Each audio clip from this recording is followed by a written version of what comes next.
Hey, did you guys know this is the 20th anniversary of Ice Age?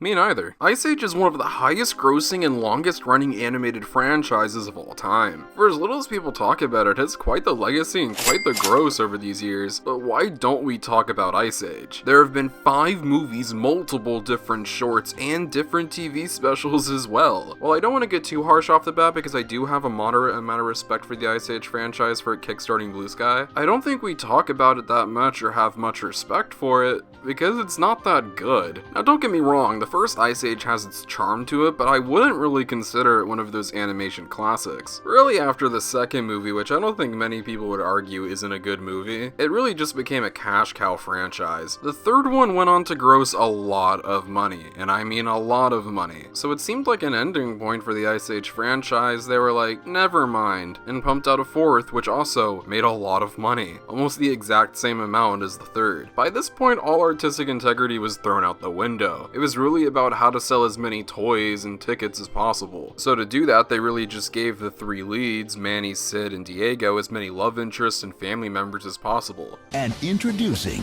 Scratty.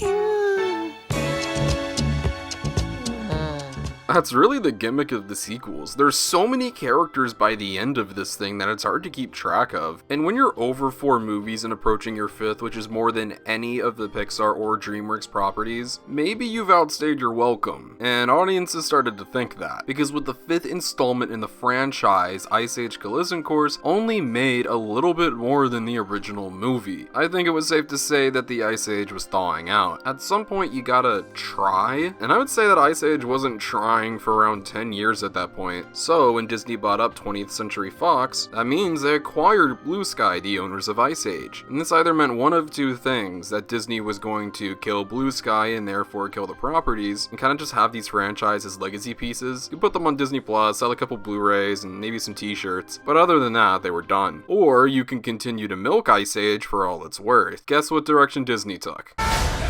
This is our chance to prove ourselves. Boys, what you lack in intelligence, Destiny awaits! Oh, destiny hurts.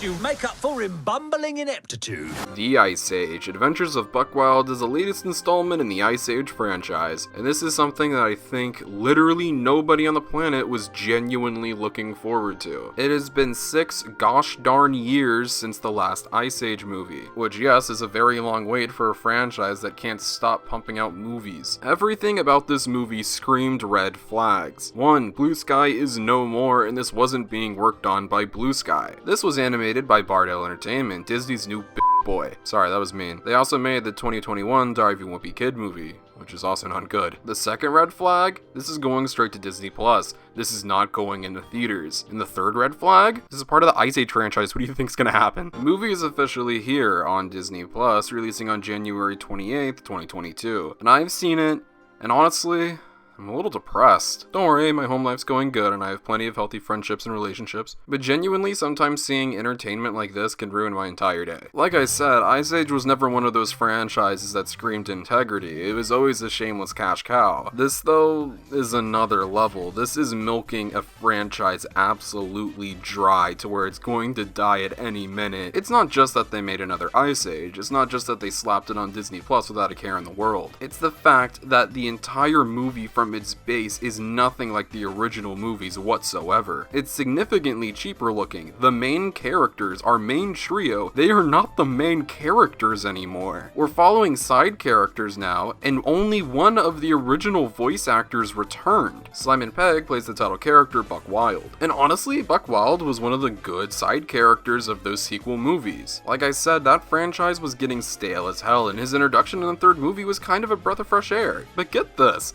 even though the movie is called Adventures of Buck Wild, he's not even the main character. The main characters of this movie is Crash and Eddie, also side characters from past sequels. And yes, while Buck Wild does play a major role in the movie and is a bigger character than, let's say, Manny, Diego, and Sid, Crash and Eddie are very much so the main characters. It follows them as they set out to become more mature after feeling like losers. Everyone in the beginning of this movie is like really mean to them, especially Manny, and it's kind of where you get to see how bad the new voices are. None of the people who voiced the original 3 are like these A-list celebrities who would be hard to get back. No disrespect to them, of course. But I'm sorry, the replacements they found for characters especially like Sid is just So bad. I love family reunion. But once when Crash and Eddie just go out on their own, it's really their movie featuring Buck Wild. And that's where the main issue starts. It's not that I'm incredibly attached to the main three. Ice Age must star them, gosh darn it, it's not the same without. I'm actually incredibly for that because like I said, this franchise has gotten incredibly stale. But the issue comes with the fact that the past movies didn't do a proper job at setting up new characters. They were only made to sell toys. They have no personality, no depth, no uniqueness outside of Buck Wild. And even him, none of these characters are able to carry a movie on their own. While we might like some of these side characters at first, as time goes on and they get more screen time, you learn that you can only take them in small serving sizes. It's kinda like Mater from Cars. You like him in the first movie because he works as a side character, but no, I don't want to watch an entire movie about Mater, let alone him as a spy thriller. Like, what the heck was that? So while a coming of age, growing up and becoming your own man story could have worked for these two, their personalities and what was established in the previous entries doesn't allow for this to be incredibly entertaining at all. In fact, it's very boring. When you have these comic relief side characters, it's just telling as many jokes and doing wacky shenanigans the entire movie. But once when they enter the Lost World and meet up with Buck Wild, somehow on God's green earth, the movie gets even worse. Not just in story, but also animation quality. I'm not some animation genius wizard. I don't personally animate myself, I don't draw, I don't do any of that, but somebody with a naked eye can see that this just doesn't look good. The lighting is not finished, it looks like a cheap TV show.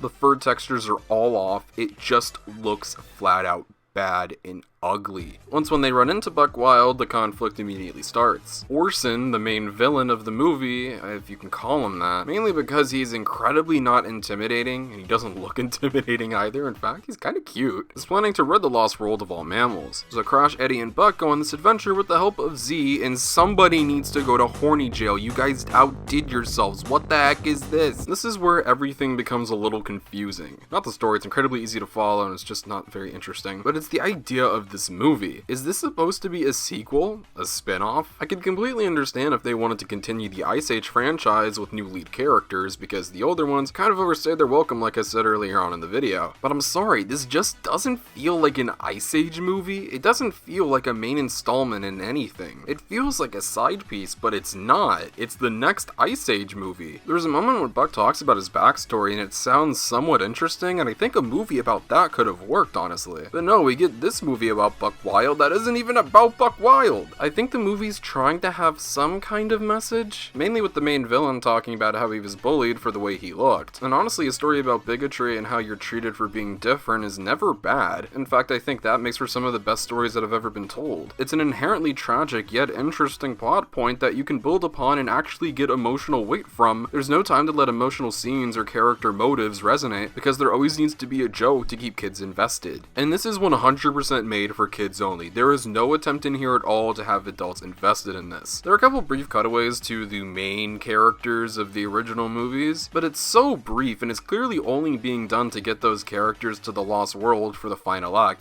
so all the characters can be together by the end and have a big ol' happy ending. And that's exactly what happens once Orson is defeated with the help of some dinosaurs. Crash and Eddie tell the guys that they're gonna go off on their own and hang out with Buck Wild for the rest of their days. The ending is supposed to be this big emotional scene where these characters that you love leave their family to become grown-ups, and I just don't feel it, and that says a lot. I cry at movies when I'm not supposed to. I am the most emotional, hysterical person you'll ever meet. So when I say that this didn't make me cry, you know that it didn't accomplish its mission. Day saved, everyone's happy but sad, movie ends with a flower. Oh boy, so pretty. This thing is genuinely depressing. This made me sad. How does a franchise get to this point? An actual respected big franchise at one point get diluted into a straight to streaming throwaway? This is closer to an open season, a Barbie movie, a Norm of the North type movie, garbage that is made and thrown out into a Walmart bargain bin for a quick buck, than one of those big animation titan franchises like a Toy Story or a How to Train Your Dragon. While by no means Ice Age was ever on that level, it was very popular and it made a lot of money, but now I feel like we've officially reached the worst of the worst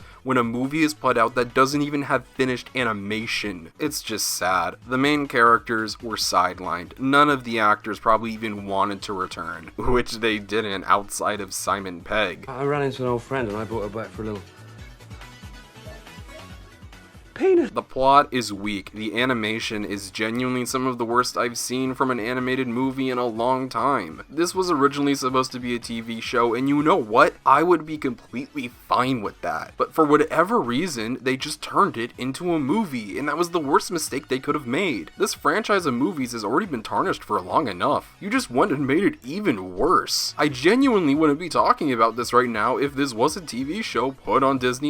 I think that's fine. I think this would have worked decent as an Ice Age TV show. In fact, I think it still could work. But this didn't. I genuinely don't know where Ice Age goes from here. This was very clearly cheap to produce, and I'm sure that they'll make some kind of return on it. But like I said, it's just sad to see that a franchise that at one point was very successful and respected crumbled down to this. And the sad thing is, Disney's still going on their tirade. They're doing this to Rio too. Disney will always find a way to milk, and that's fine. They treat their franchises with respect, but for whatever reason, they treat their acquired ones a little bit differently, which is really weird. But maybe this movie will show Disney that sometimes a franchise just needs to end.